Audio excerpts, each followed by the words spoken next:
Hi, Zach. Here's another video from my special guy. I can't believe we haven't talked all day. I wish you went to my school or a little closer so we could finally meet. Hey, kiddo. Dinner in an hour. Don't spend too long on the phone. Okay,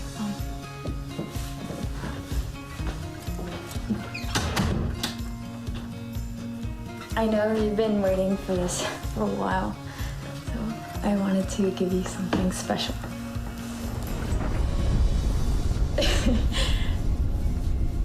Is this okay?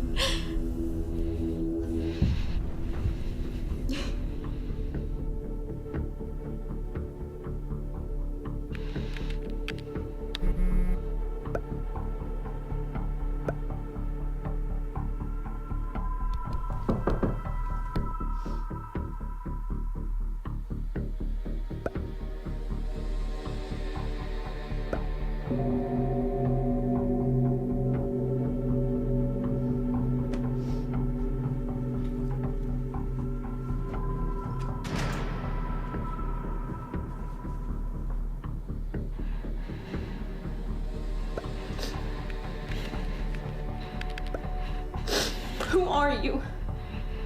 Why are you doing this?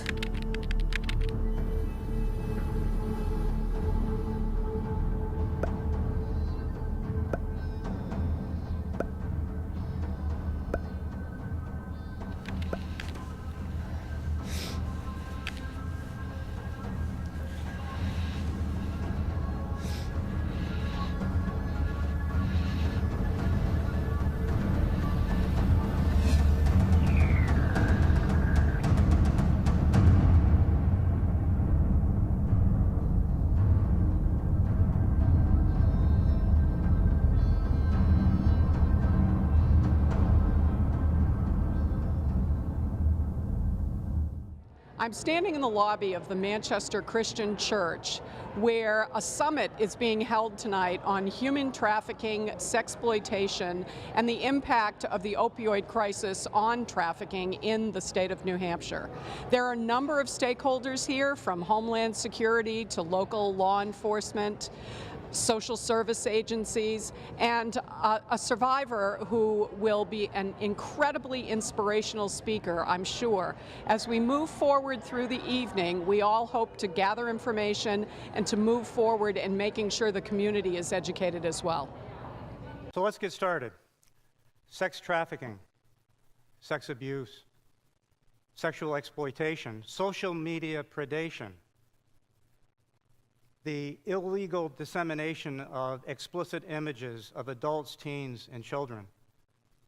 The fact that half of all victims of sexual exploitation met their exploiters online. 1/2. What's the victimology of sex trafficking? Vulnerability. The vulnerability of the victims. Runaway teens, missing children, parents like you going online and seeing an image of your missing teen or child being advertised for sex online. Drug addiction, drug abuse, pimps and sex traffickers call drug addiction the leash. The leash. Runaway teens. There are approximately 1.5 million teens and children that are homeless in the United States today. It's estimated that 150,000 of those children and teens will become victims of sexual exploitation at some point. We know that approximately 10,000 children every year in the United States fall victim to sex trafficking and sex exploitation. 10,000 in the United States. Modern day sex and modern day slavery. Is it happening? Is it here? Is it in New Hampshire? It's a big business. Why is it a big business? Because there is a demand. Why is there a demand? We need to know these things. We need to know what the vulnerabilities are. We need to know what the problem really is. Is it in New Hampshire? Is it in Manchester? Is it in Bedford? Is it next door to you? Is it next door down the street in your town? Let's talk to our panel of experts. First and foremost, from the Department of Homeland Security, I want to introduce Resident Agent in Charge, Mike Posanka. He is coming. He will be bringing in one of our other panel members. He is the Resident Agent in Charge for Homeland Security Investigations. Next, we have the Commander and Supervisor for the Child Abuse and Sex Exploitation, as well as the Human Trafficking Unit for the Manchester Police Department, Lieutenant Nicole Ledoux. From the Portsmouth Police Department, we have the Commander and Supervisor for the New Hampshire Internet Crimes Against Children Task Force, Sergeant Tom Grella.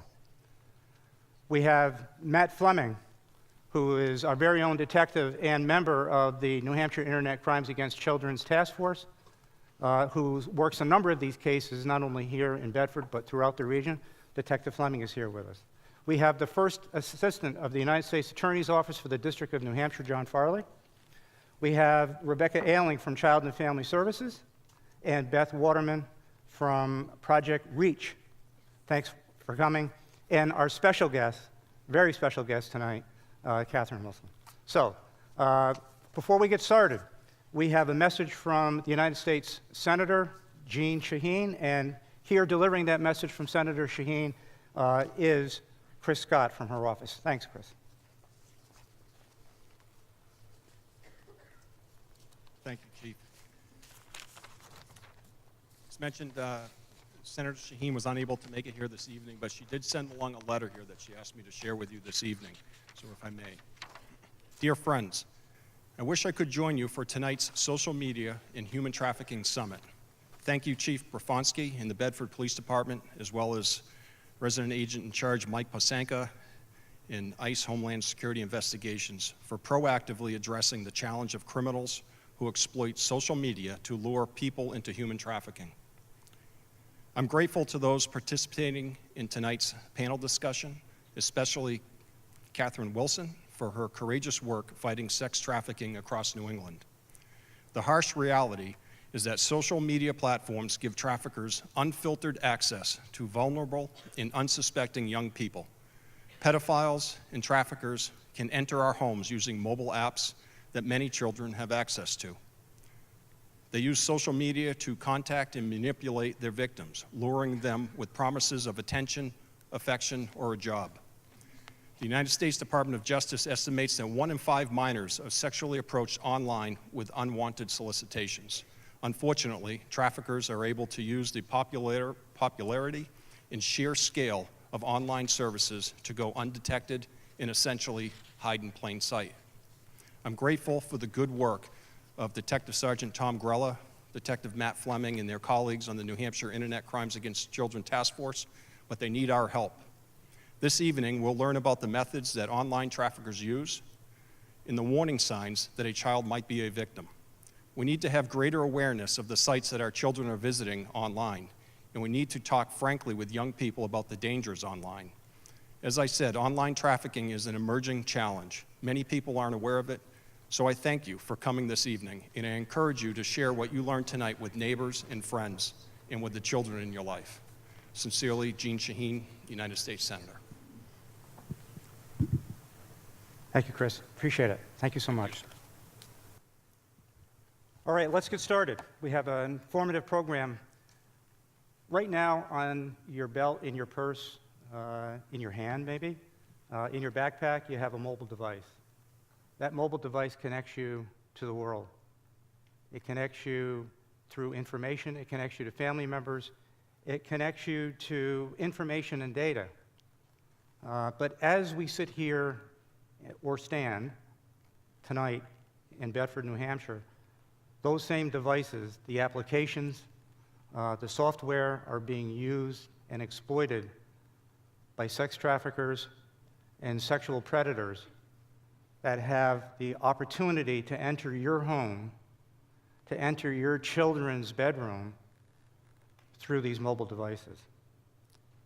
The New Hampshire Internet Crimes Against Children's Task Force is one of the major components of the state's effort and fight against social media predation here in New Hampshire. And tonight we have Sergeant Tom Grella from the Portsmouth Police Department and the commander for the Internet Crimes Against Children Task Force. Sergeant Grella. Thank you, Chief. So perhaps you're sitting here wondering why the Internet Crimes Against Children Task Force would be here to talk about human trafficking when you might think that human trafficking has to deal with adults. So I've been with the police department in Portsmouth for 28 years. I was here when we didn't know what the internet was, when we didn't have cell phones.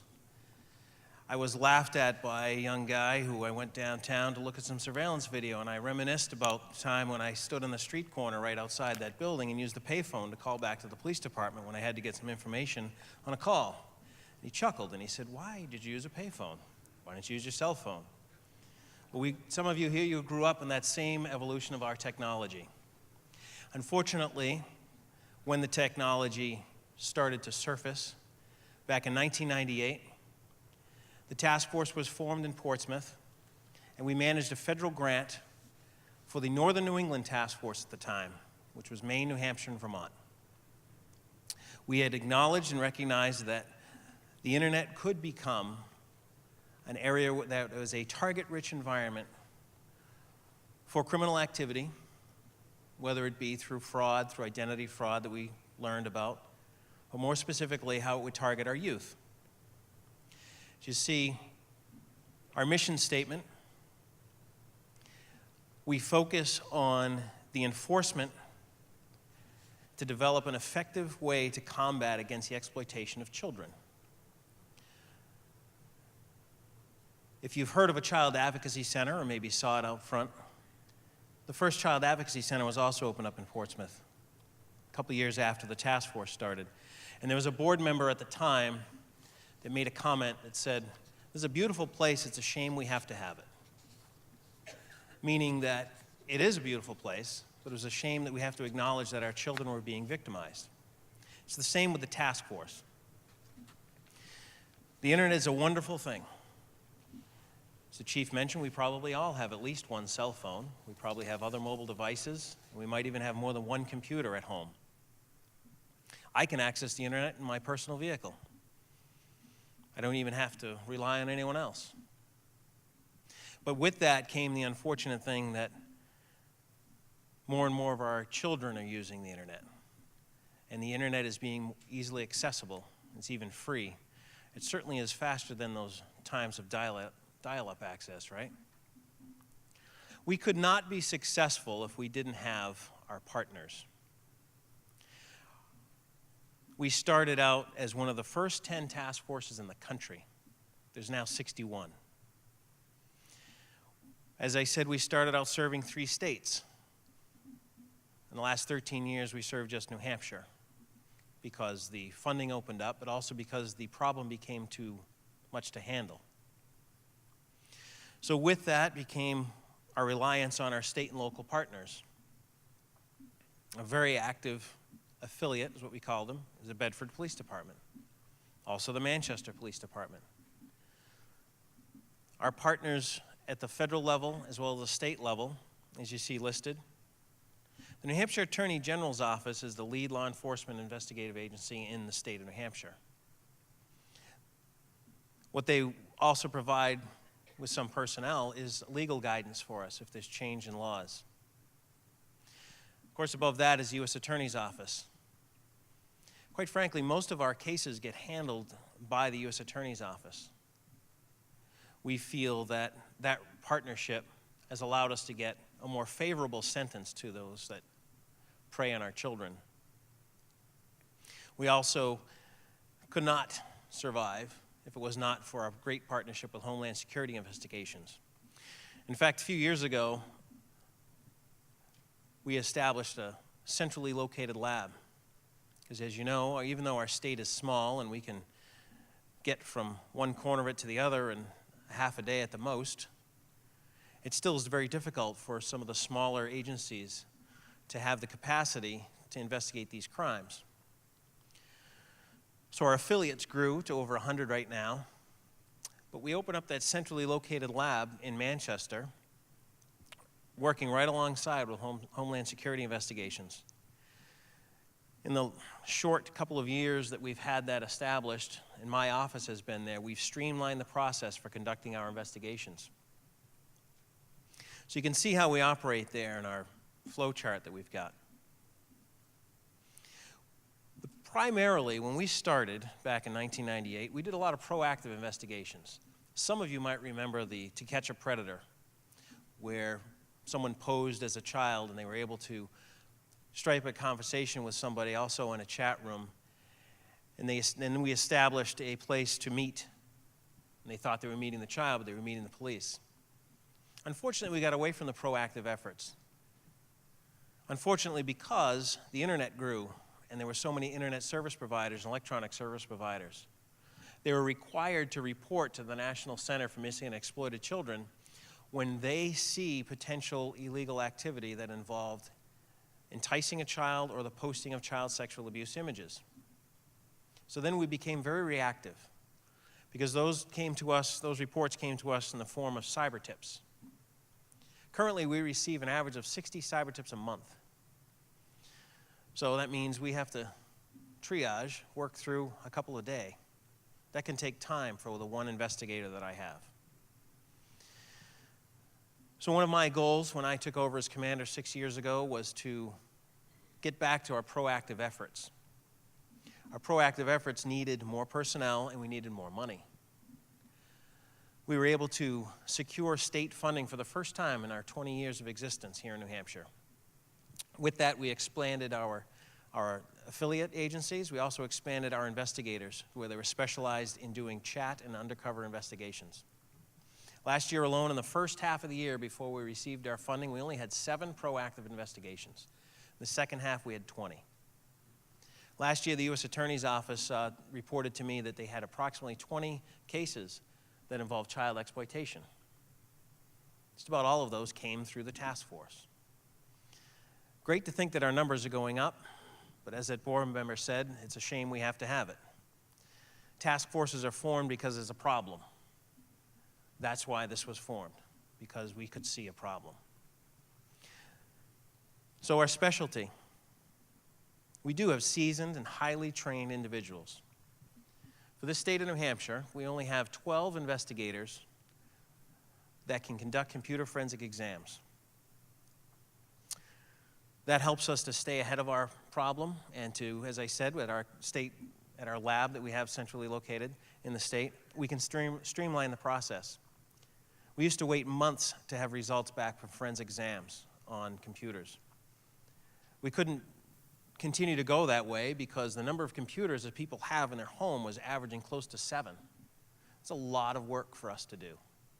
When we execute a search warrant somewhere in the state at least once a week, I have a fear that that number is going to go up, probably because they asked for more proactive work. But I know that last week we had 2 search warrants somewhere in the state. The week before that we had 4. This week we only have 1. So we're keeping our averages going there. What that means for us is that we need an evidence team, we need a search team. I have to put a team together of individuals where we have to execute a search warrant on a house. You might have seen some coverage that we've had a great relationship with our media partners at Channel 9. We've seen some coverage where they actually traveled with us on one of our cases. The tactical planning and the threat assessment is very serious to us. When we approach a door and someone is believed to be exploiting a child, they feel that their life is over.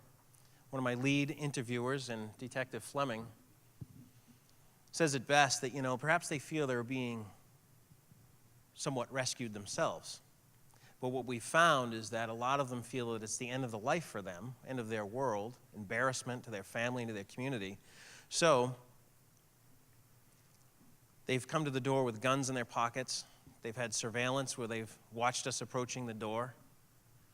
We had a standoff with somebody that didn't want to come out, and 13 hours later he finally agreed to come out. That's the type of people that we're dealing with now. We're trying to stay ahead of them in technology, but where we have to be concerned with is our own safety. So again, I go back to the thanks of our local law enforcement. Through the partnerships that we have trained interviewers. We've got trained examiners. We have people that only want to search someplace. We also work with New Hampshire State Police in that we have a law enforcement officer that's trained in polygraph examinations. Because the high probability of these people that possess or trade in child pornography also can act out on those fantasies or what they're seeing online. As I've said, HSI, also our partners at FBI, we work these cases quite often. And we couldn't do it without them because this problem is not going away. One of the best things we do, Matt and I do primarily, is some community outreach like this. That's where we need you. It's something to talk about.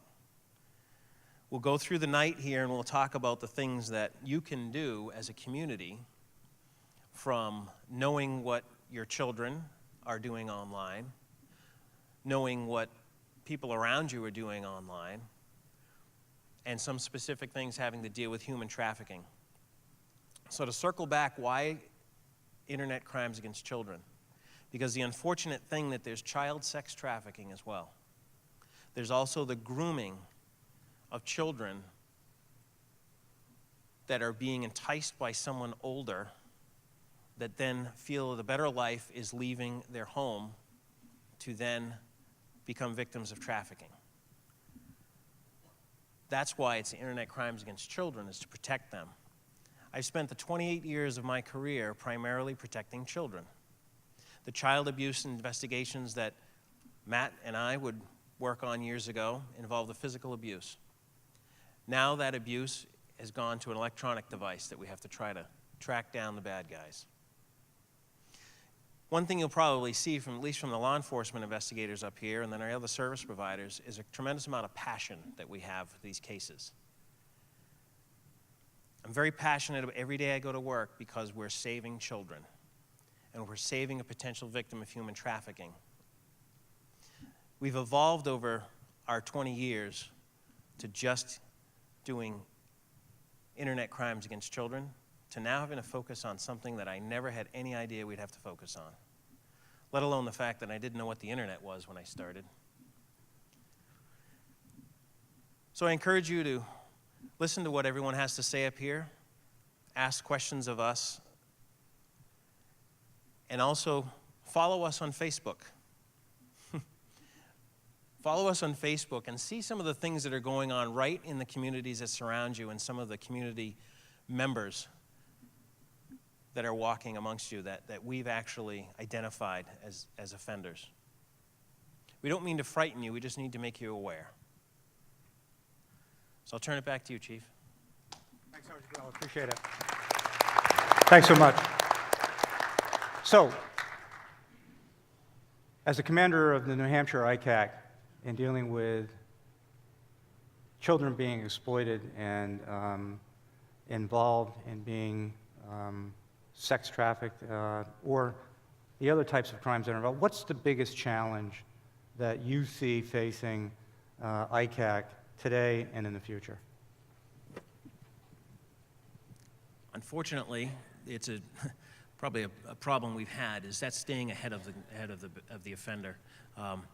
Technology, there's encryption, there's hiding of devices in places. That becomes a problem.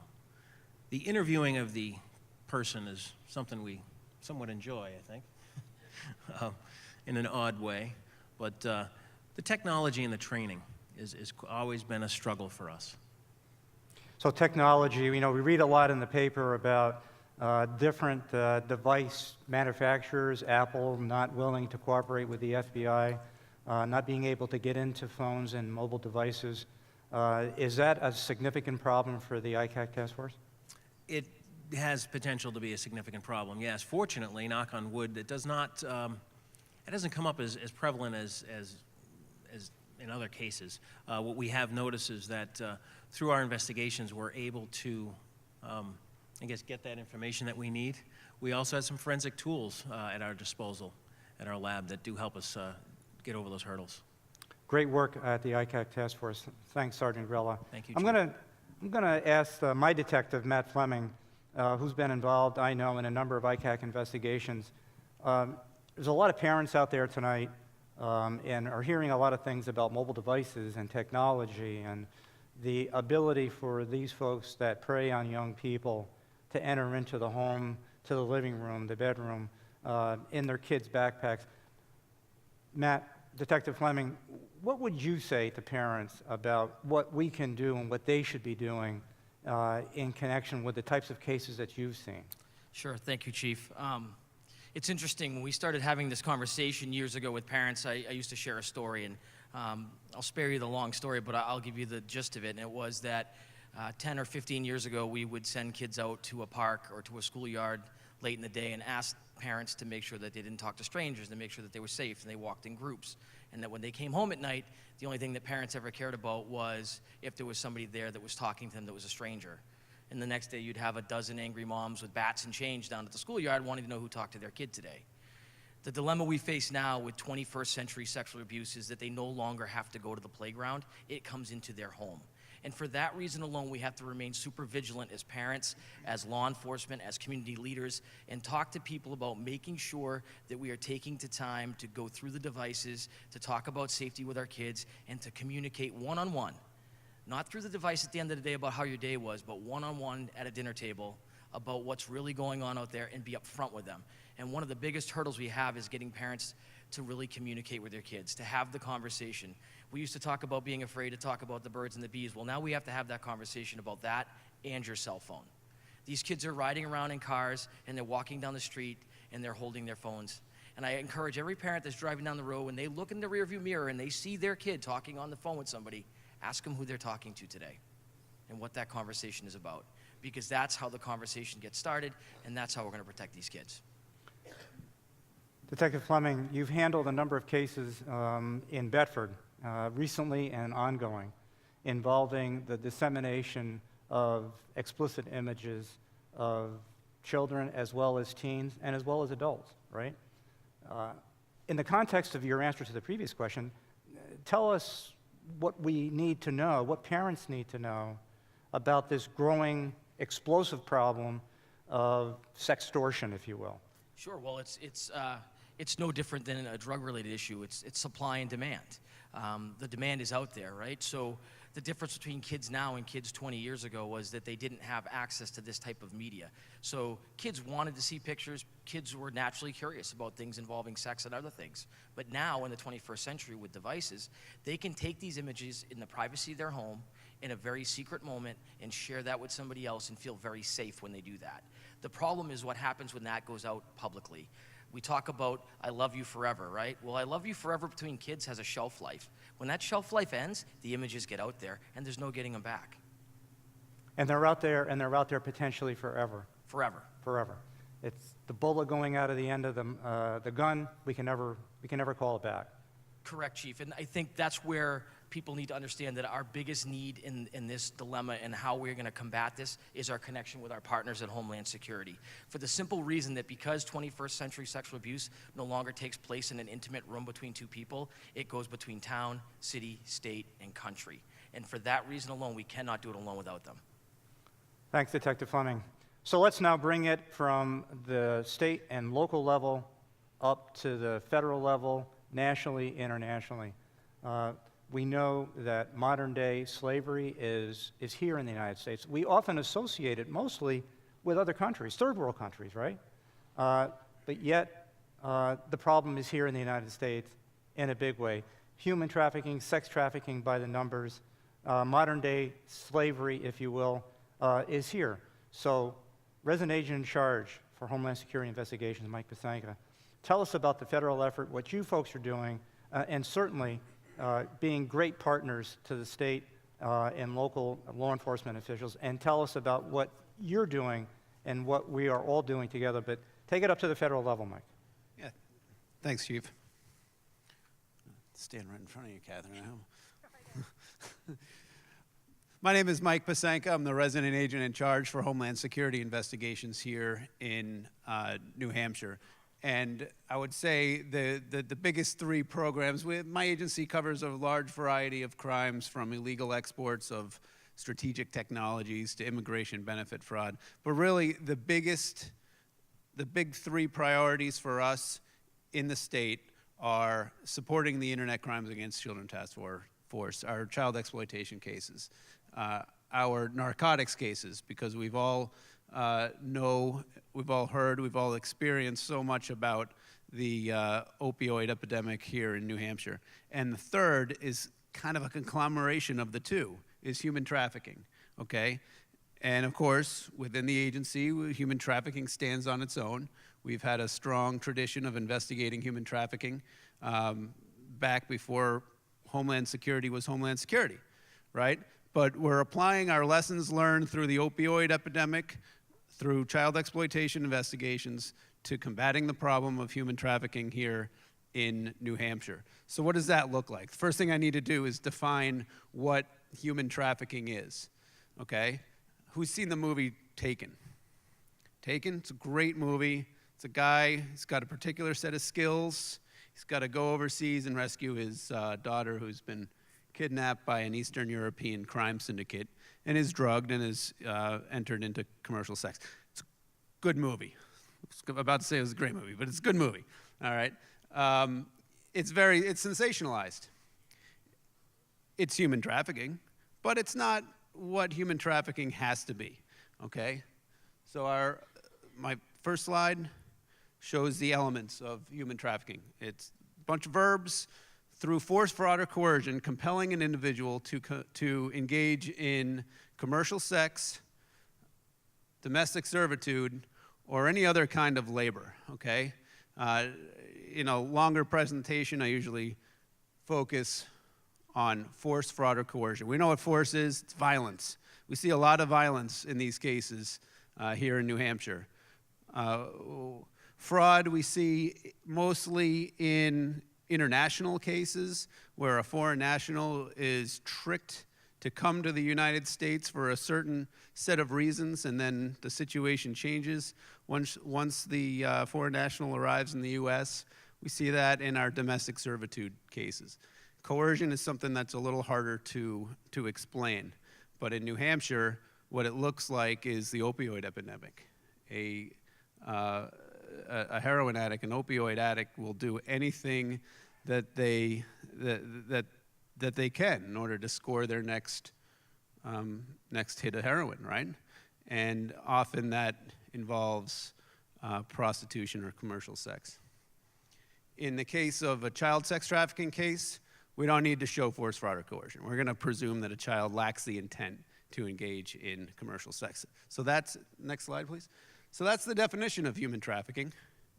And now I have up here a list of myths about human trafficking. Now, largely, yes, it is a worldwide problem. And we see human trafficking coming from countries where poverty is commonplace. Maybe Asia, we'll see it in the in the Indian subcontinent. I have up there 25 million, those are new numbers from the International Labor Organization, 25 million human trafficking victims worldwide. 1 in 4 children, 4.8, only 4.8 are in a sexual exploitation situation. Okay, so it's a worldwide problem, but we're seeing it in New Hampshire as well. Foreigners don't need to be involved. Nowhere in that force, fraud, or coercion to compel someone into commercial sex or any other kind of labor is there a element of transportation or taking a foreign national and exploiting a foreign national. It's a New Hampshire resident, a New Hampshire person can be exploited, can be trafficked here in New Hampshire without ever leaving the state. Now, the region being what it is, we often see transportation between other New England states or even further, but it's not necessary. There doesn't need to be chains or beatings. Human trafficking is a psychological crime. It's a crime against somebody's will, okay? It's not human smuggling. Human smuggling, as you saw in the video earlier, is transporting somebody across international lines. There's an element of cooperation in there. There's no victim of human smuggling. Somebody who's been smuggled into the U.S. might become vulnerable to being exploited or trafficked, but those are two different crimes. Next slide. Okay, so Catherine is going to talk a bit later about the mindset of a victim or of a survivor. I have up there an excerpt from Pimping Ken, who wrote a book called Pimpology. And he writes, "Most hoes have low self-esteem for a reason. A pimp looks for that weakness, and if it isn't on its surface, he brings it out of them." Okay, so a trafficker is going to seek a vulnerability within a victim, and he's going to exploit it. Okay? What's the vulnerability? It could be a whole host of vulnerabilities, and worldwide, I would say that the number one vulnerability is poverty. Okay? In New Hampshire, the top vulnerability that we're seeing is addiction to opioids.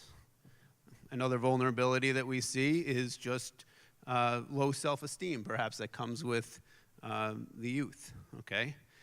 And finally, somebody's reckless online activity can render them vulnerable to being trafficked, and that's where the sextortion schemes come into play. Next slide. So here's how we address it here in New Hampshire. We take a multidisciplinary approach to combating human trafficking, and a member from each of the disciplines are up on the stage here today. So I'm going to cut my comment short, and so we can listen to the panel a little bit more. But we got law enforcement. Nicole Ledoux is a representative from the Manchester Police Department. Over 20 years experience in working juvenile crimes and crimes against children. John Farley is the first assistant U.S. attorney, prosecutes these cases at the federal level. And Becky Ayling is a social worker from Child and Family Services of New Hampshire. She's dedicated full-time to assisting victims survivors, victims of human trafficking.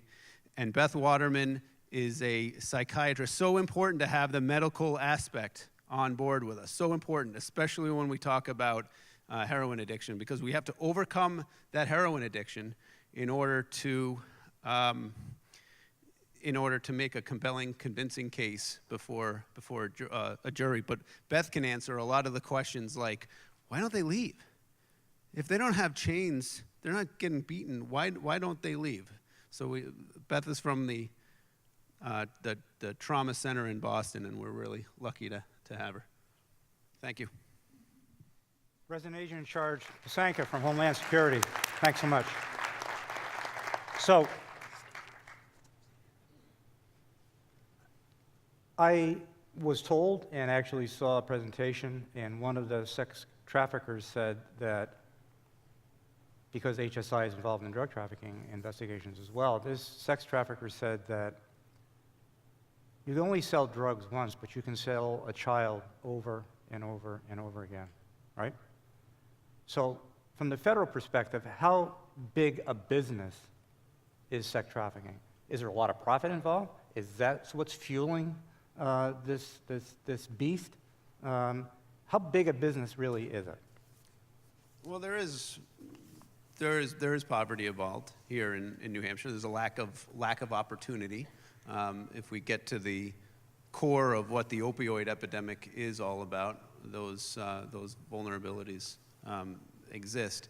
And yeah, we hear that a lot. You can sell a person, you can sell a bag of dope, but then you have to go back down to Massachusetts. You have to go somewhere to, well, won't say any town in particular. And you have to risk getting detected from the state police when you're coming back up, or any other police department. And so there's a lot of risk that goes along with drug trafficking. And we have found that in the human traffickers that we've locked away, they all have a criminal history for drug trafficking. Not only do they have a criminal history for drug trafficking, but they continue to engage in drug trafficking to fuel the addiction of their victims. Interesting. Lieutenant Ledoux, Child Abuse, Sexual Exploitation Unit Commander, Human Trafficking Commander for Manchester PD.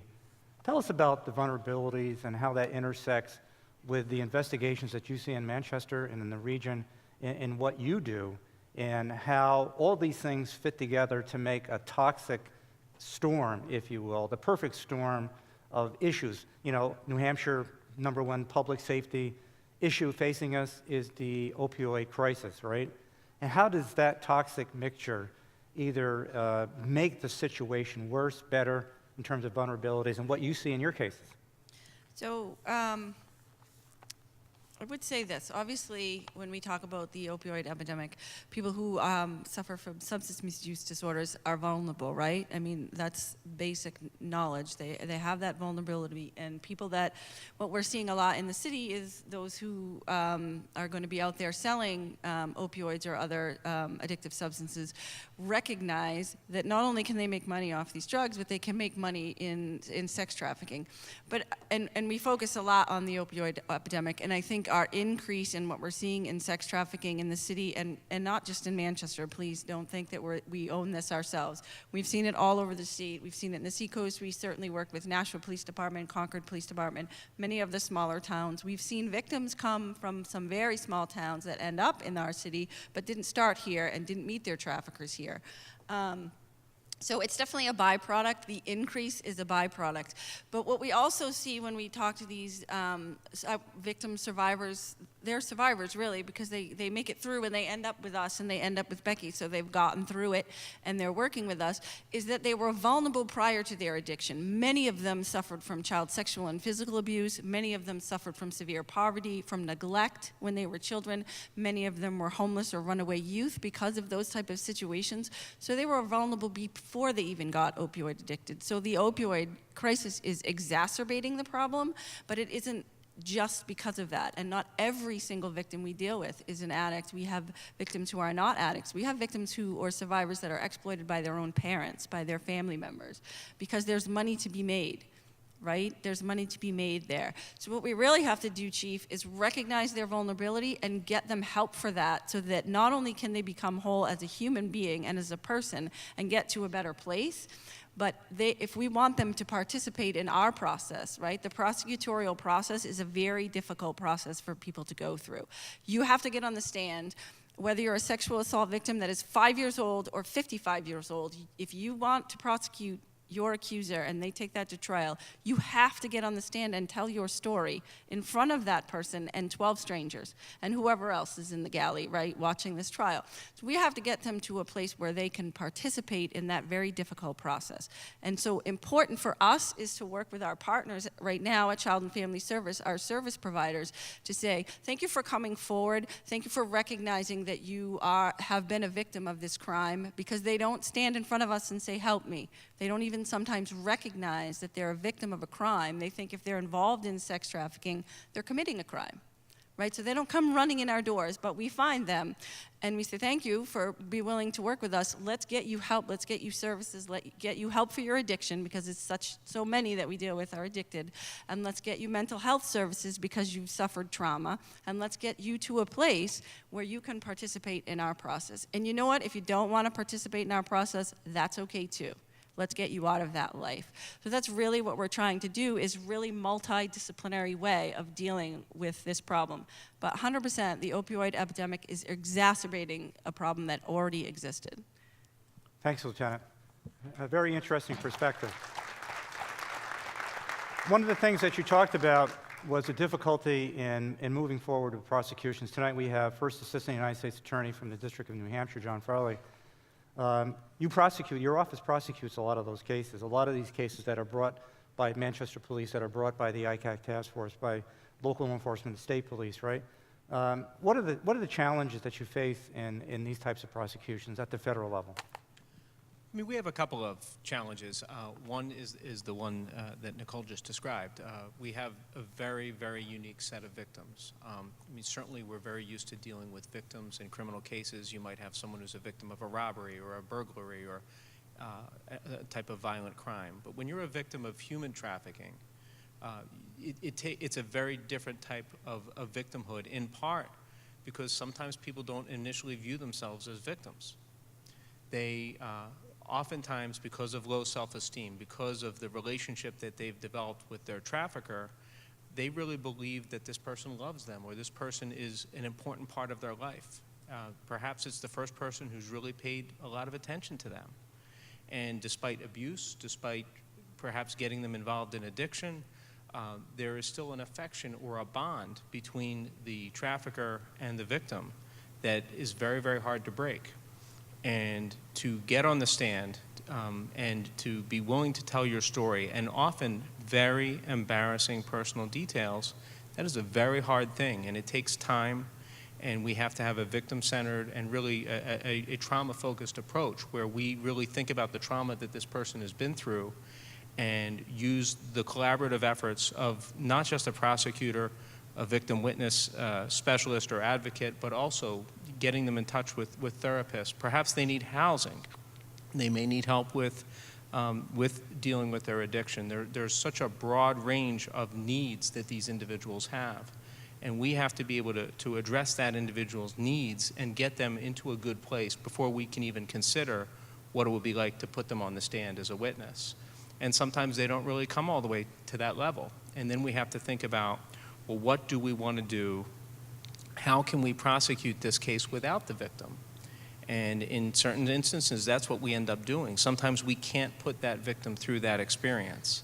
And we try to find another tool in our prosecutorial toolbox that we can use, perhaps a drug trafficking charge or some other charge that we can use to get the bad actor off the street without re-victimizing this person. And that's one of the real challenges that we face, is trying to bring these people to justice in a way that is sensitive to the very special needs of the victims of trafficking. First Assistant United States Attorney John Frawley, thanks. So it's a difficult hurdle to get over, and it's the victimology of child abuse and neglect that makes it more difficult for you to prevail in your prosecutions, correct? Definitely. It does make it much more challenging. Yeah. And Lieutenant Ledoux mentioned child abuse and child neglect as part of that problem that is involved in prosecuting and investigating these types of crimes as a foundational piece that leads to sexual exploitation and sex trafficking. So let's turn to Rebecca Ayling from Child and Family Services. Talk to us about what you see in terms of child neglect, child abuse, how that intersects with the types of crime, sex trafficking, sexual exploitation that we see. Do you see that as a foundational piece? Can you see these things that progress into those types of crimes in the work that you do? Yeah, sure. So we're seeing most of the people that we're having the opportunity to work with, this isn't their first traumatic experience. So they've had a history of various traumatic experiences like Nicole had outlined.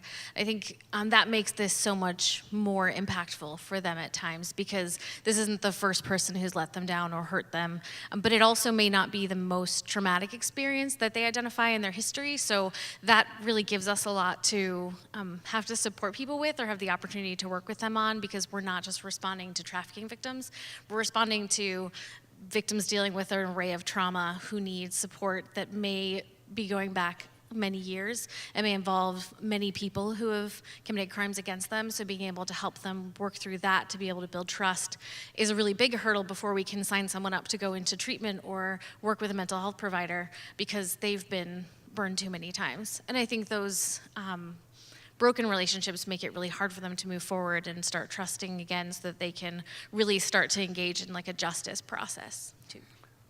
So I've asked other panel members, what's the biggest challenge that you face in Child and Family Services in dealing with overcoming the challenges that we see in the explosion over the last several years with the explosion of the internet, the explosion of these types of crimes that are affecting children and young adults and teens?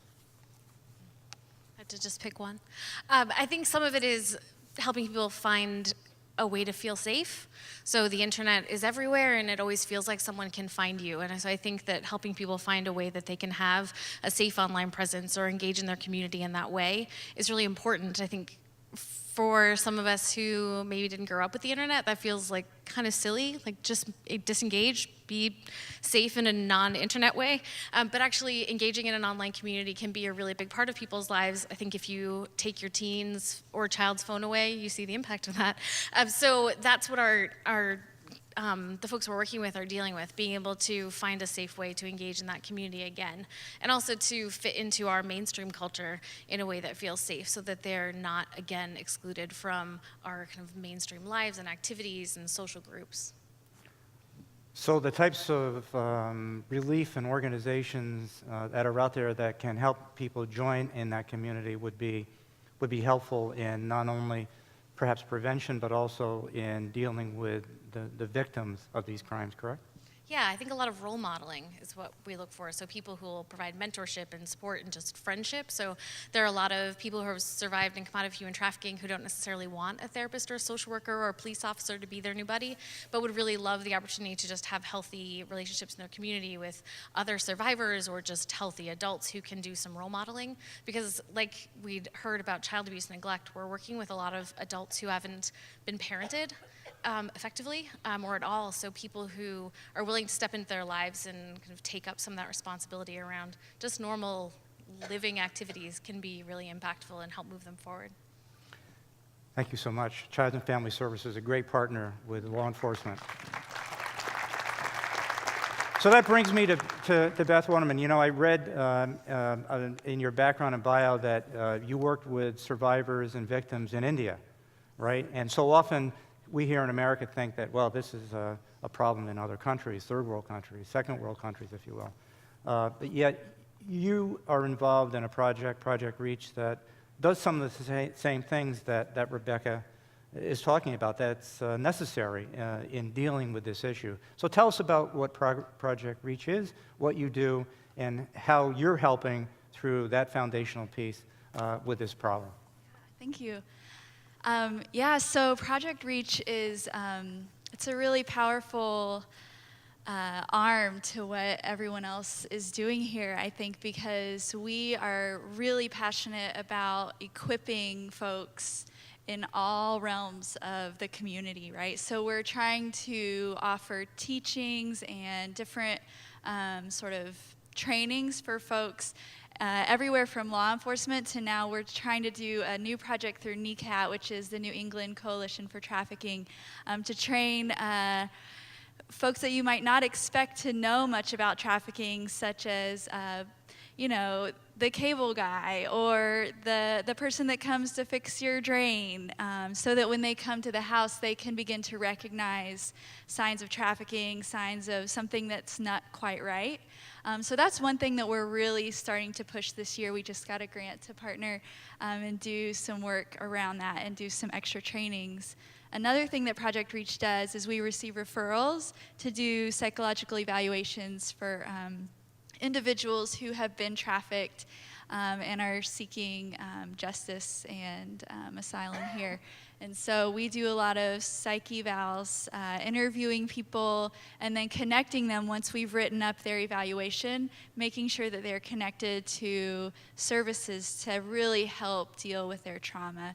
And like it's already been said, one of our, I think what fuels Project Reach is this understanding and really deep care to treat the whole person and to treat the childhood trauma, the complex trauma they've experienced perhaps from the time they were really young, you know, maybe going through things like neglect or sexual abuse until the time they were trafficked and the experiences they might have had there. So we really seek to treat the whole person and what that might mean. And if we don't have the resources or they're not close to us in Boston, we try to make sure that they're connected to something where they're living. Thank you so much. Thank you. Thank you for all you do and Project Reach does to help ladies. Great, great work and everything that you both do in partnering with us and everyone else to address this problem. Thank you so much. So it now brings us to the centerpiece of tonight, right? It's one thing to talk about sex trafficking, sexual exploitation, child abuse, sex abuse as an investigator or as a social worker or someone involved in investigating or dealing with that issue. But it's entirely different when someone has lived that tragedy.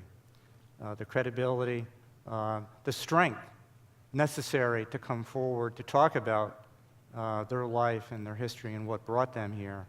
The strength of character to be able to go forward and to see the need to help the community and law enforcement and others to educate them about that wider perspective to help us do a better job in all that we try to do to help victims. And so tonight we have Catherine Wilson. Thank you. Thanks so much for coming.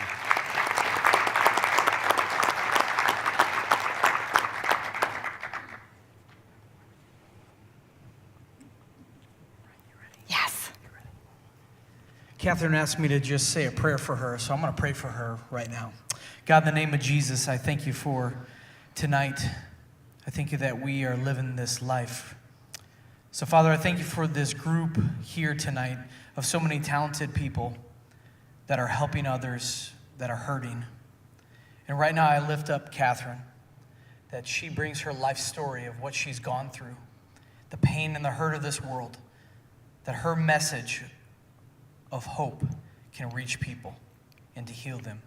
In the name of Jesus we pray, amen. Yeah, thank you. So first thing I'm going to do is get rid of this chair. I felt like it was just sort of hovering over. Can I use that chair? Something a little shorter, like me. Thank you. You know, I believe that there's no accidents in life, and everybody who's here is supposed to be here this evening. Thank you for being here. And what an amazing group of panelists we have, don't we? Just terrific. Thank you for what you do. What a terrific collaboration. You know, I'm asked to speak about sex trafficking because I've been trafficked. But I was thinking about the trafficking part. And I was thinking, you know, I was sexually abused as a little girl longer than I was trafficked. I was bullied in my school longer than I was trafficked. I was promiscuous and a runaway longer than I was trafficked. After I escaped, dealing with post-traumatic stress disorder, night terrors, chronic anxiety longer than I was trafficked. Decades of trying to survive the surviving after I was trafficked. Longer than I was trafficked. So although we're going to talk about sex trafficking, there's really so much more, like what Nicole was saying, than just the trafficking part. There really is a domino effect of vulnerability. That's the common theme that you heard the panelists talk about, and that's the common theme among survivors, is this vulnerability that opportunistic predators take advantage of. That's what they do. So I'm one voice, one short old chick up here telling you my sex trafficking story, but really, there's like hundreds of thousands of children's souls all around me that have been victimized too. So I'm going to tell you my story, and my story is my story, but I stand with all the people all over the world who've been sexually abused as well, and it's time for us to stop having sex with our children. It's so simple, isn't it? Stop having sex with our children.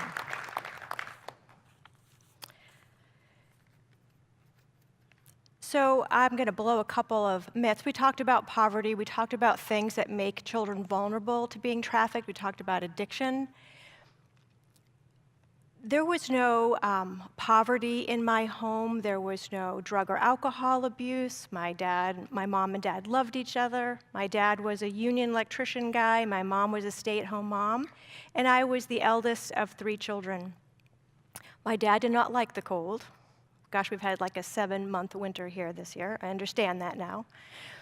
And we lived in Florida in the wintertime where I went to school, and my dad and mom owned and operated on a small little lake in southern Maine, cottages. We rented out cottages for weekly rental on Kennebunk Pond. So we went back and forth. So I was a welcomed addition to the family. They wanted me, they loved me. I was born into this loving family. And then 19 months later, my baby brother was born, and he was very sick. He had the kind of asthma where the doctors would come and say goodbye to your son, he's not going to sleep through the night. They were distracted, and opportunistic people look for vulnerable children whose parents are looking the other way. My first abuser was my first grade administrative person in my school. I was first grade, he would take me out of class and he called me his special little girl and abused me in his office. When my parents talked to the doctors in school about my bedwetting and nightmares, they said that was normal, having a sick little brother and my parents always gone at the hospital, that was probably just that. Fall through the crack, fall through the crack. And what you're going to hear and see through my story are all the opportunities that I could have been saved, but I just fell through the crack. And that happens.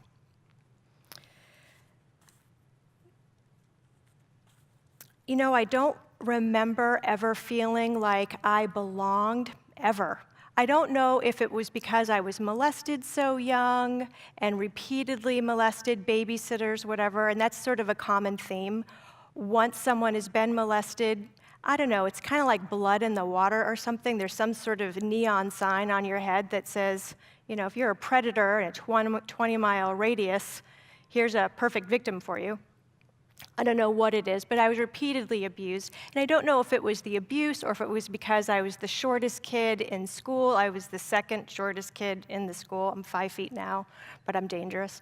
But in school, I got picked on. We left school about a month before school ended to drive up to Maine to open up the cottages, and then we wouldn't come back down to Florida for a month or so to close everything up and drive back down. So the kids had sort of played all summer, and they had bonded the first of school, and I was sort of this weird little kid coming in, and I was bullied. I was bullied every single day. And they didn't have the bullying programs they have now. I could do a whole advocacy thing just on how horrific kids are. I just bought chickens. Does anybody have chickens? Right? They're so cute. So I bought these chickens, a kit, a chicken coop kit that my husband put together that's like this big, and you can put 4 chickens in it. And my dog, Lulu, tried to eat one of the chickens, survived, but the chicken's fine. And I nursed I named it Lucy, the little chicken, back, and I tried to put Lucy yesterday in with the other 3 chickens, and they tried to kill Lucy. They sensed that she wasn't okay, and they were pecking at her.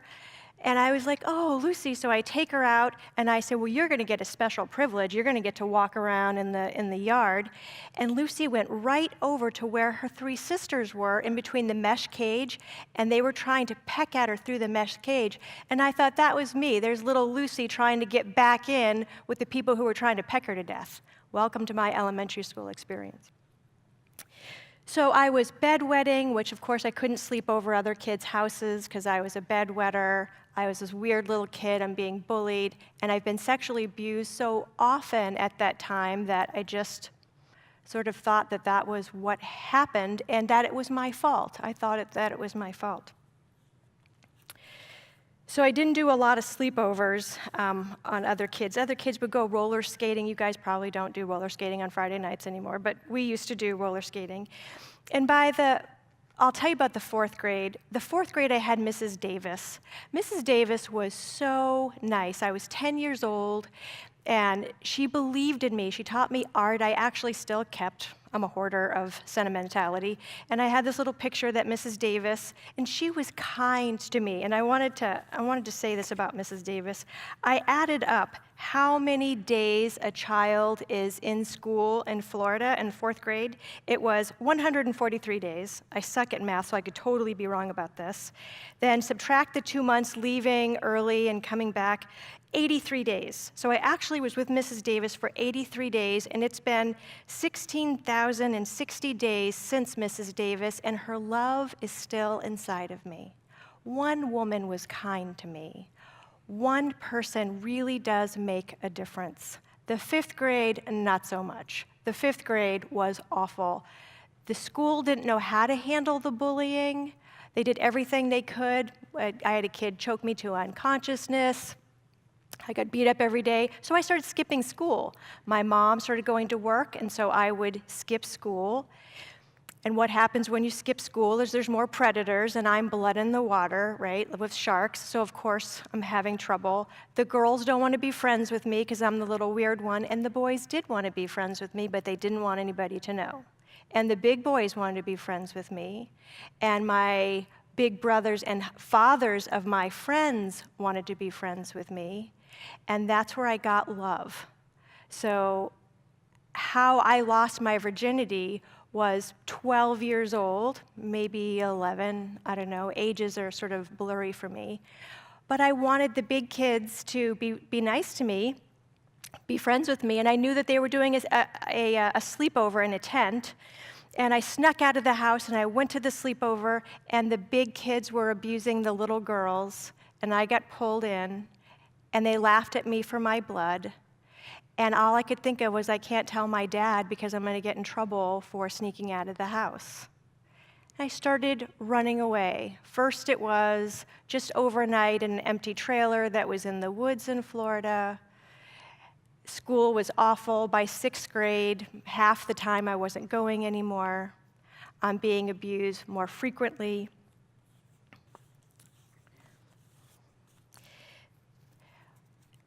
At 13 years old, my mom and dad get a divorce. There's 3 kids. I'm the oldest. My brother and sister went to live with my mom, and somebody needed to stay with my dad. I'm the oldest. I'm the caretaker. I need to stay and take care of my dad. Do you guys remember the Yankee power plant? My dad was an electrician, like I mentioned, and he worked at the Yankee power plant, and there was a radiation leak, and he did get radiation on him, and I'm telling you that I'm making up that it's because of the radiation, and that's my story, and we're going to stick with that. But when Mom took the kids and left and I was alone with my dad changed. I would sit on his lap at night to say goodnight, and he would have an erection. Would go to the grocery store, and he would ask me to ask other people to have sex with him. I'd be watching Mutual of Omaha's Wild Kingdom, and he would put a magazine down, and the article was, "It's perfectly okay for fathers and daughters to have sex together." I would wake up in my bedroom, and I'd look through my eyelashes, and my dad would be in my bedroom. So I started running away more, and I would stay gone longer, because of course everything that's going on is my fault. If the girls don't like me, and the boys only like me for one thing, and the kids are picking on me, and my mom really doesn't want me, and my dad wants me in that way, then that must be all I'm good for. That must be my value. And truthfully, I think I've been born in the totally wrong time and place, and God, if there is one, obviously made a mistake. So I started running away more and more. In 7th grade, I didn't go to 9th grade. So I'm living on the street. I'm staying in apartment buildings, condominiums that were under construction. I'm stealing food. I'm eating out of dumpsters. I didn't do drugs and alcohol, not because I didn't want to smoke a joint and drink a margarita, but because when I did, it was an awful bad thing by the grace of God. The grace of God shows up all the time in my life, which is these wonderful little redirections that happened. So I got arrested for stealing a towel at Dillard's department store so I could take a bath in one of the places that I was broken into and living in. Sex really meant nothing for me. It was just a place to sleep. And I eventually ended up in a really bad part of town in Maine, Bedford on Pike Street. It's an awful place, in a basement apartment with a very brutal person. I wasn't menstruating because I was so malnutritioned, I wasn't menstruating. There were 2 girls living in an upstairs apartment that they had their own apartment. That was just so cool to me. And I became friends with them, and they said, yeah, we have our own apartment, we have our own clothes, we have a couple of boyfriends, and we pay them for them to guard us. And they go with us on dates, and they make sure that we get our money and that nobody hurts us. And I bet you if you talk to them, they would be willing to guard you too. They fed me macaroni and cheese, peas, with tuna fish in it. And I don't know if you guys have ever been so hungry that when you ate something, you could feel it going through your body. But that's how hungry I was, and that tuna fish was really good. And I said, sure, I'll talk to your boyfriends. Here's where the grace of God came in. Two guys come over, a black guy and a white guy. I said this story someplace else, and I got in trouble for saying black man. He was a black man. Black man, white man, salt and pepper. And the black man was handsome. He was a good-looking, articulate, gregarious guy, very charming. And the white guy was weird with thick glasses and a pencil-thin mustache and an eye that kind of went off to the right. And you would think that I would have picked the black guy, but I picked the white guy, Salt. His name is Peter. And good thing I did, because the black guy, Pepper, was a part of an underground web all through New England, where they had a place in Lowell, Massachusetts, where they did child pornography, bestiality, every disgusting thing, which was part of the tactic to keep me behaving, was threatening me going to Lowell, Massachusetts with the Doberman pinschers. So my guy was like a pimp wannabe. He only had a couple of women, and he kept me in southern Maine. As soon as I said, yes, you, then everything changed. I mean, I volunteer at Long Creek Juvenile Detention Center, and you hear the clank of the door. I didn't hear the clank of the door, but there was definitely a clank of the door. And my life as I knew it completely changed. I wasn't given any money. I was told what color my hair would be. I was told where to be, when. They told me where the dates were, how I was to behave. They gave me a fake ID. Now, normally as a runaway, just to be kind, I would call my mom and dad on the payphone. I would call my mom and dad and say, I'm safe, everything's okay, let mom know, or I'm safe, let dad know. But I hadn't done that for a really long time. And there's a warrant for my arrest because they didn't know where I was. Peter would do things to now, you're already sort of brainwashed in thinking that you're only good for one thing all these years. Rape and beatings and choking and and when you're a little midget that's so skinny you can't menstruate, it's not like you're going to use anger or rage to fight. You just sort of stay small, stay out of the way, and hope that they don't break anything, But the pimp rules were told to me, the whole subculture. When you're on land, I live on Sebago Lake. When you're on land, there's land rules. And so normal society is sort of functioning on land rules. You go to church and you go to work and you have, you take your kids to sports or whatever. And you see the top of the water, but it's not until you go under the water that you see this whole other life, right? When you are with a pimp and you're in that subculture, there is a whole other way of living.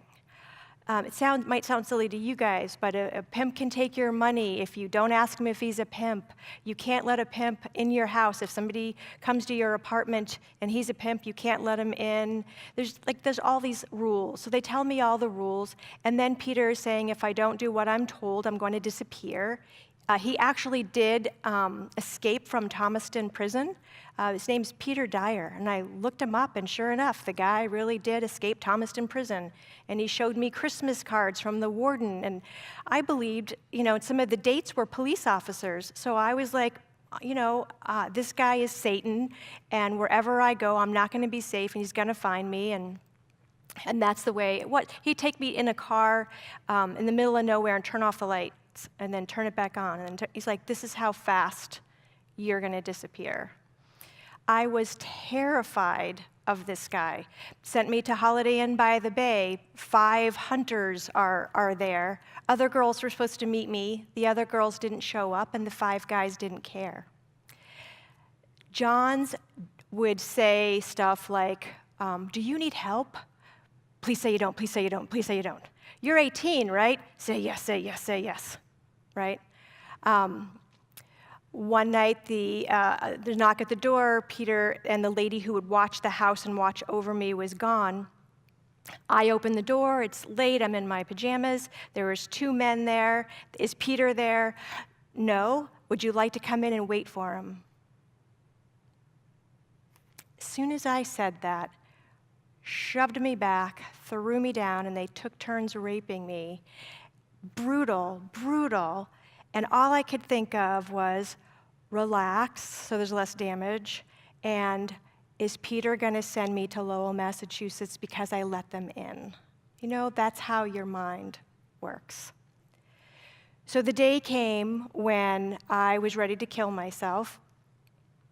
I was in an awful way, and I went outside, and there was a neighbor had puppies down the street, and there were puppies playing in the wooded area, and I said, I don't know if there's really a God or not, but if hell really exists and I kill myself, am I going to go to hell? Well, what about incarnation? Is that true? Like if you kill yourself, do you get reincarnated and come back as something worse than you already are? I was 16 and a half, whatever, years old. I was tattooed, one here, bleach blonde hair, Diane Foster, that's 27 years old, was my ID. And I had already been through more horror than most people had been through in their entire life, and I just wanted to die. Without hell, without karma, I just wanted to die. You know, enough already.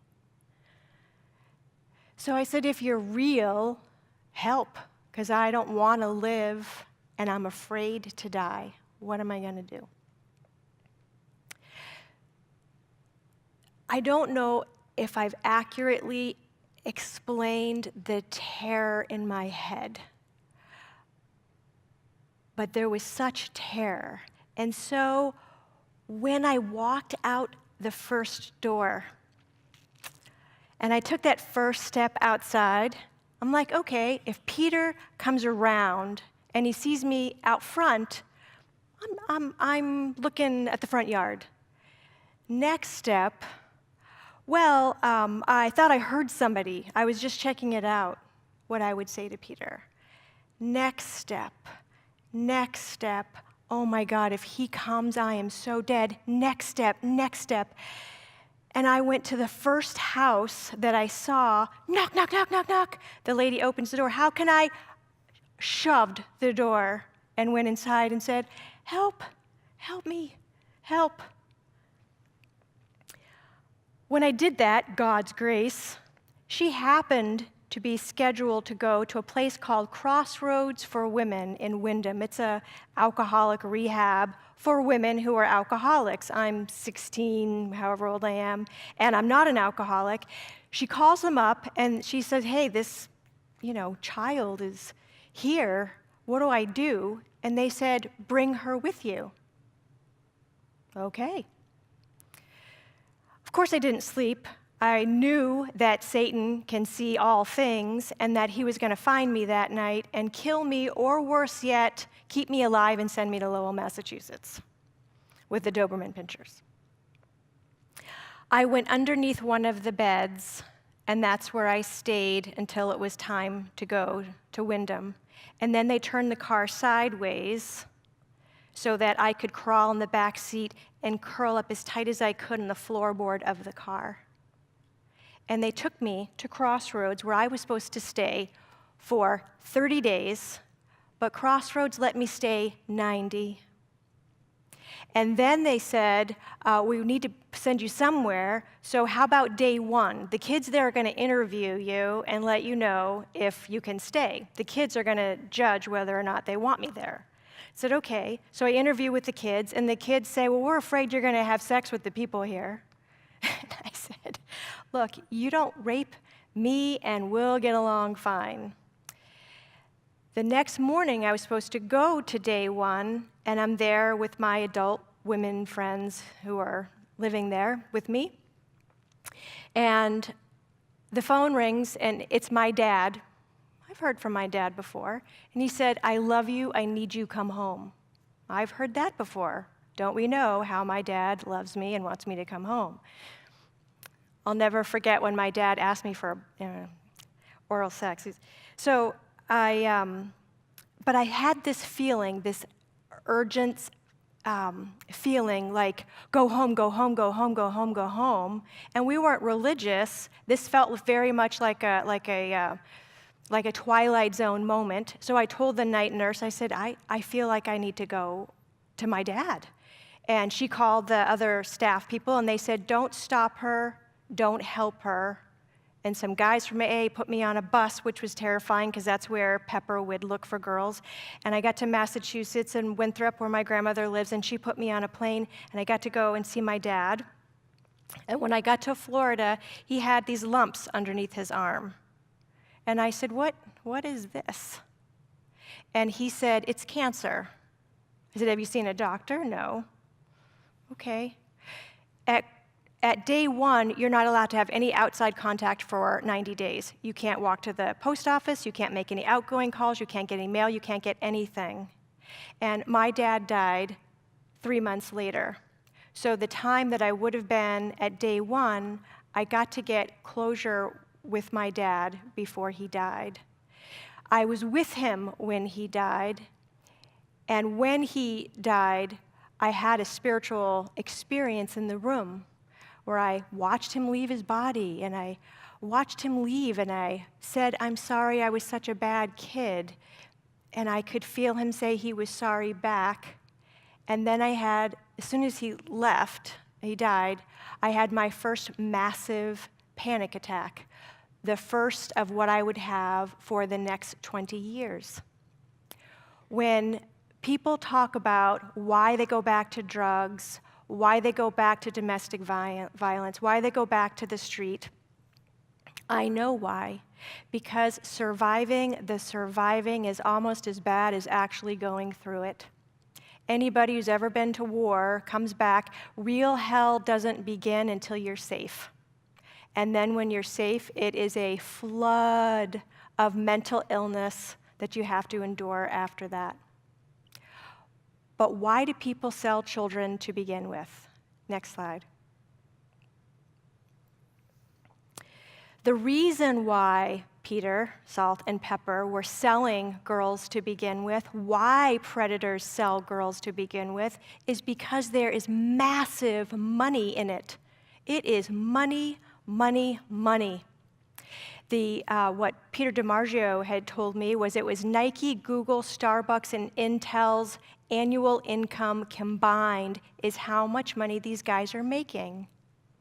Of course they want to sell girls and not kids, not drugs, or just enough drugs to keep them hooked, to keep them selling.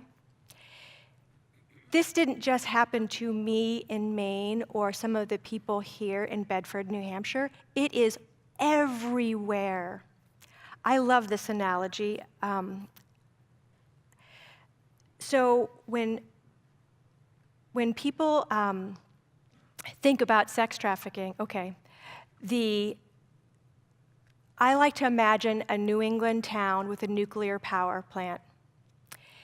There's a leak in the nuclear power plant, and the town downwind has fish that are dying, has chickens with 3 heads, poor Lucy, and has all these cows with 5 legs or whatever, and there's plane pulls, and there's triathlons, and there's fundraisers for all the things that are happening, but no one's paying attention to why it happened in the first place, right? It happened because children are being sexually abused. If we take, next slide, we're going to skip that one. What is sex trafficking? Next one, because the guys took care of that. They answered, what is sex trafficking? Next slide. Thank you. So it wasn't until 2000 that we even had a definition of sex trafficking, but we've been sexually abusing children for as long as there is time, right? So sex trafficking is the prostitution of any minor, which we talked about earlier. We talked about sex trafficking versus prostitution.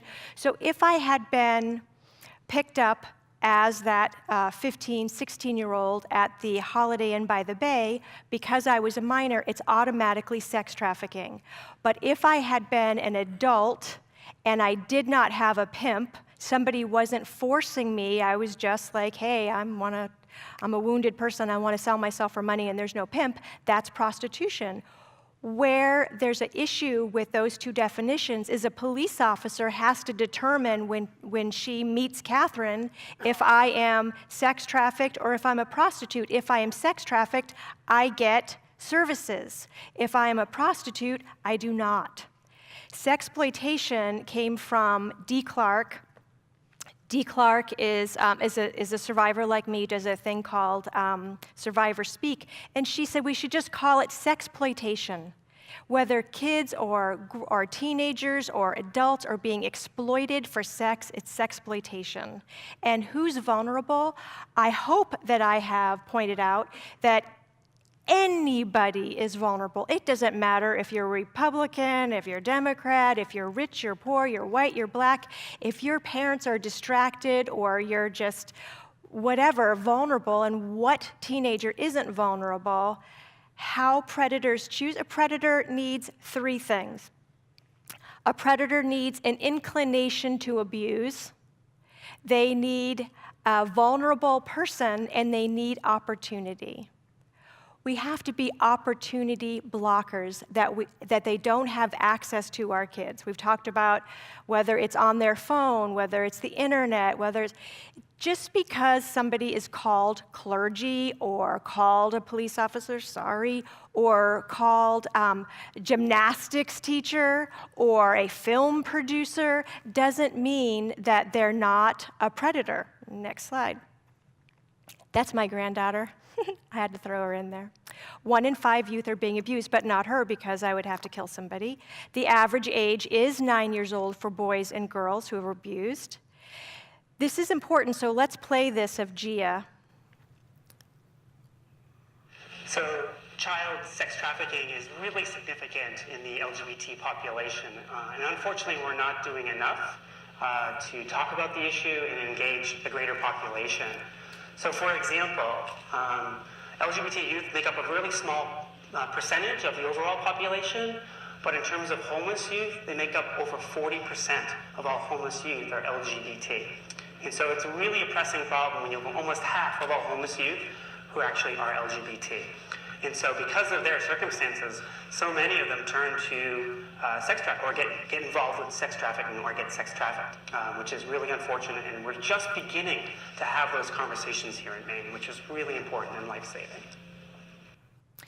Runaways.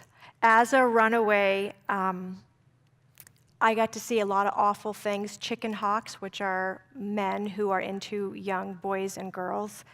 I've watched horrible things, and I'm not saying, I don't want to instill fear in you that everybody is a predator, because they're not. I just don't want you to think that somebody isn't a predator just because they're a family friend. Can we go to the Christine slide there? Not her, the Kristen's story. The video Kristen's story, I love this. Just because a child gets sexually abused doesn't mean that they're gonna end up, this is so good. She's married with a baby now. Hi, my name is Kristen, and right now you are watching this video at a presentation that Catherine is giving you. She's going to tell you that children are at risk of being molested by someone that they know and trust. Those of you who've been molested know exactly what she's talking about. Those of you who are fortunate enough to not know what Catherine is talking about are probably sitting there in disbelief, thinking that this absolutely would never happen to your child or any of the children that you know. So Catherine asked me to tell you my personal story. I am from Maine, and I live in Maine. I grew up in a small town where everybody knew everybody. I came from a blue-collar, hardworking family. My parents were happily married, and I have one younger sister. My mom was a registered nurse, and my dad was in heating and plumbing. I was an honor roll student. We lived on a quiet, dead-end street where we were close friends with all of our neighbors. Barbecues, pool parties, and movie nights were regular events among all of us. When I was just 9 years old, my neighbor began to sexually molest me. He was what appeared to be a hardworking man, a close friend of my parents, a husband, a father of 3. His youngest was my age, and 2 others, one just slightly older than myself, and another older by a couple of years. Things started off small. When he would see me, even with my parents in the very same room, he would scoop me up in what seemed a fun and playful hug. He would spin me around in his arms, all the while rubbing his hands in places they had no right being. It would all happen so fast, no one would even notice what was going on. I was shocked, and at the age of 9, didn't know how to address him or anyone else about what had just happened. There were nights our families got together to watch movies. He would again scoop me up and set me on his lap or next to him on the couch. He would put a blanket, a pillow, or even a stuffed animal over my lap so no one could see what he was going to do. The room would have 6 to 8 others present, yet he still managed to continue his inappropriate fondling. He held holiday parties for his kids, the neighborhood kids, and friends. Halloween was particularly an easy target, for he would shuffle us all down to the basement, where it was dark, allowing him to make his moves without easily being seen. My parents both had jobs that often required overnight work, and I would be sent to the neighbor's house to spend the night. It was those nights that things got even more intense. His wife, also a nurse, worked very early in the mornings. She would leave the house around 3 a.m. As I slept in the kids' room on the floor, between my friends, he would sneak in and pick me up. He would carry me to his room and lay me on the bed. He would lay a kitchen knife beside me, or sometimes across my stomach or my chest, and told me if I made a noise or spoke of this to anyone, that he would kill me. He would then proceed to do as he wanted with me, and often making me do things to him. There were many nights I remember trying to pretend I was still asleep, so he wouldn't make me do those things. I just laid there and wished it would all stop, tears running down my face, but was too afraid to make a peep, sometimes wishing I was dead. How could he do this to me? I thought he cared about me. What did I do to deserve this? This went on for 2 solid years before he finally moved away. As I entered the 6th grade at school, they then offered a sexual education course. It was during this class that I learned about inappropriate touching. We were shown a video of testimonials where other children spoke of parents, step-parents, siblings, cousins, friends, neighbors, and so forth, inappropriately touching them. I could barely contain myself and ran from the classroom in tears. My guidance counselor followed me and found me balled up on the floor crying. She asked me what was wrong. I told her I couldn't tell her. He said he would kill me. Thankfully, she got me to her office, where she then called my mom, who came down to the school. They told me and promised to keep me safe, and that they needed to know what happened. I was reassured that I was in a safe place. Because my offender had finally moved away and was no longer living across the street from my house, I decided it was time to tell what had been happening to me over the past 2 years. They instantly called the police. I was taken in for questioning. Due to the threats that were made, one of the police officers was assigned to me as a bodyguard. For 1 whole year, I couldn't go to school without the officer. While in class, the officer manned the grounds to be sure my offender did not enter the property and could not harm me. I was restricted from going to friends' houses or even just walking to the store just up the street from my house. The threats were real and scary for all involved. My offender was convicted. He was found guilty of several counts of sexual assault and gross sexual assault against a minor. He was placed on 10 years probation and was not allowed in contact with another minor other than his own children living in his home. I went through intense counseling, twice a week for 2 years following his conviction. I spent many hours talking about what had happened, learning that it was by no fault of my own that this had happened to me, that there was only one person at fault, my offender. He was fully aware of what he was doing and that it was wrong. We were just your average family. My parents were quite protective of me and my sister. They always knew where we were and whom we were with. This man played the role of someone trustworthy and used that trust to violate me. He then instilled fear to gain control over me. He didn't look like an offender. He didn't act like an offender. He seemed to be a normal, trustworthy family man. Predators and offenders are all around us. The harm and trauma they can cause is very real. It is our duty to be aware. It is our duty to protect those around us in any way possible, which is why I share my story with you all. Please be proactive. Talk to your child or children. about inappropriate touching and behavior. They need to know at an early age what is acceptable and what isn't. Be the safe person they can turn to. Assure them that you are there to listen to all they have to tell you, and give them resources of others that they can also talk to should something like this happen. And as I sit here before you, I want to say that although I struggled over the years with the trauma this has caused me, with the help of a strong community, family, and friends, I have overcome. Healing takes time, but I refuse to let my offender continue to emotionally control me for the rest of my life. Although I am scarred, I look at those scars as warrior wounds, the pain I once endured, and how I have healed.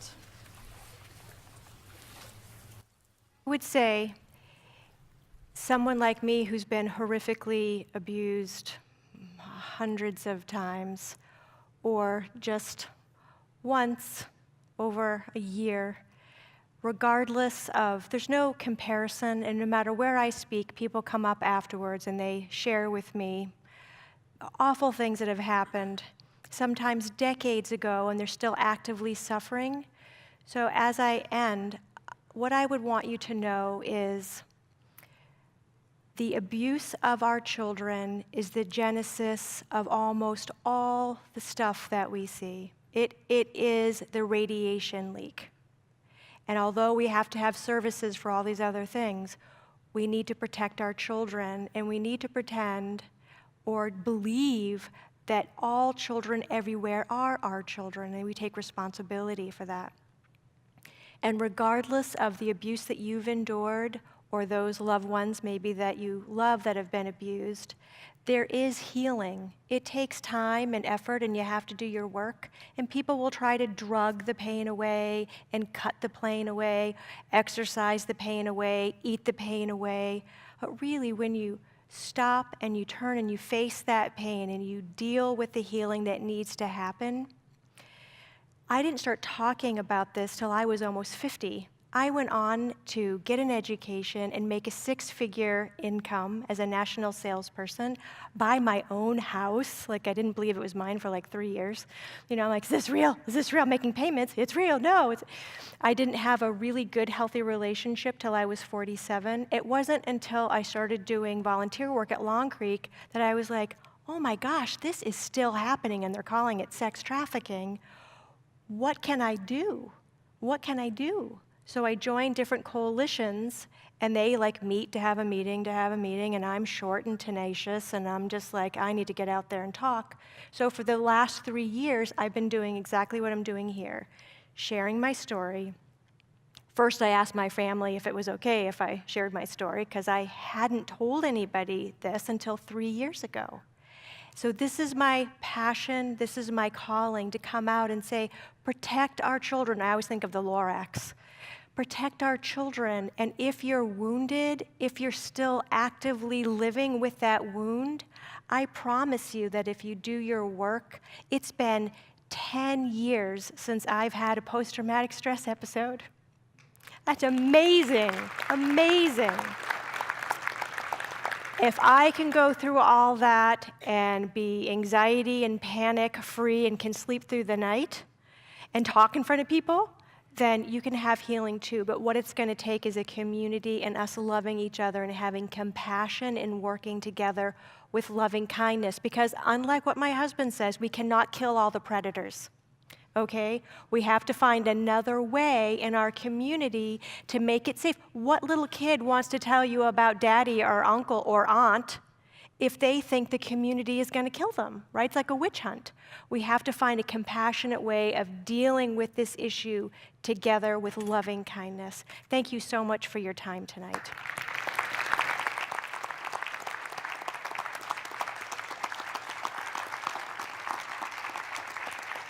Catherine Wilson.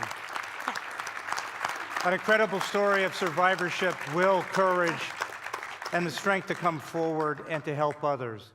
What an unbelievable, but yet true story that's happened to you and to other people and is happening today. And to have the strength and courage to come forward, to talk about it with us, and to help others. It's such a great thing for all of us. Thanks so much. I'm here with Barbara Gary at the Human Trafficking Summit. Barbara, what was your impression of tonight's presentation? It's very enlightening to hear a personal story from someone who's been through it, and also hearing from all the different people who are associated with trying to solve this problem. And it is a big problem. And I really hope that we can do something to eliminate this trafficking, because it's scary, especially if you have grandchildren, which I do, and I worry about them. You know, that's my concern right now. Well, I applaud you for coming out tonight and being at this event, because education is the only way we can put an end to it. I absolutely agree. It's very important. All right. Thanks, Barb. Thanks for talking to me. You're welcome. I'm here with Neil Hubacher following the Summit on Human Trafficking. Neil, what was your impression of tonight's event? Well, I was especially moved by the testimony at the end by Carolyn Wilson. Just hearing her story, that was probably the most powerful thing. Did you know anything about human trafficking before tonight? I only, I've understood that some friends of mine have gotten really passionate about it, and so I think tonight was about figuring out why that passion and how I can be a part of solutions. All right, well, thanks very much for coming out. My pleasure, thank you. I'm here with Kathy Fournier, and I'm just wondering, Kathy, what's your takeaway from tonight's event? I think probably just another heightened awareness of how important it is to have conversations with our kids. We've tried over the years to just keep that communication open, but it really hit home just to keep that communication line going about having conversations. Our youngest is now a freshman in high school, and just to be able to have those kinds of conversations and find out who she's talking to and why and all of that. So huge, huge. Keeping our kids safe. Yeah, that's what it's all about. Yeah. Thanks very much. Thank you. Well, we're at the end of the Hiding in Plain Sight Trafficking Summit.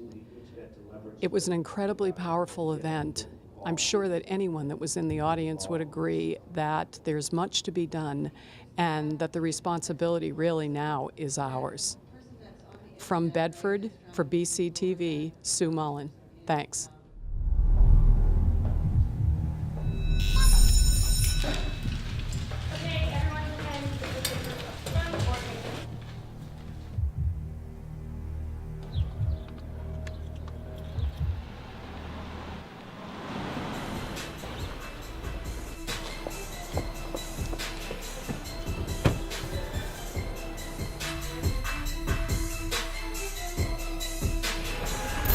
Can anyone tell me what the different chromosome is for a male versus a female? Yes. XX is female and XY is male. Correct. This is totally up here. No, it's down. It's right here. That's important. We're trying to study.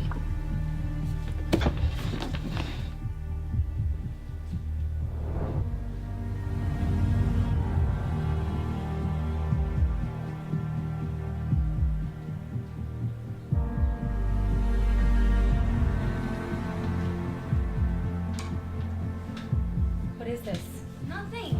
What is this? What are you doing? It's nothing. Who is that? Nobody. Who is that? Who are you texting? Nobody.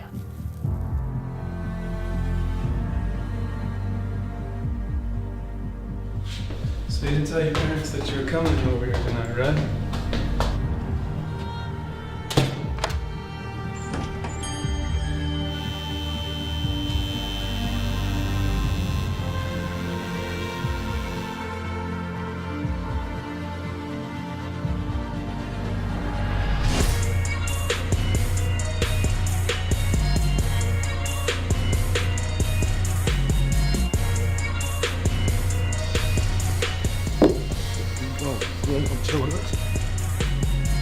Get off me!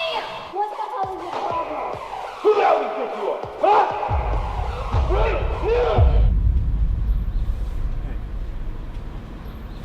Hey. It's gonna be fun. Come over here.